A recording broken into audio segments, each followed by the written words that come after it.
Hello guys and welcome again to another video of G&D Pest Control Services. Nandito lang naman ako sa isang open space na parking area dahil meron akong pinagawa sa sasakyan. At ayan nga ang bumungad sa akin. Maraming termite tunnels.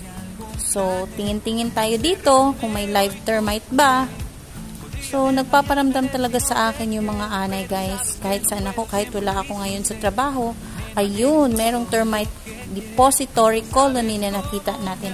So, mamaya, tingnan natin kung may buhay ba dyan.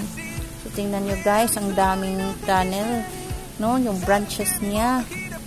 Parang, ilang pader yung na-spread niya dito.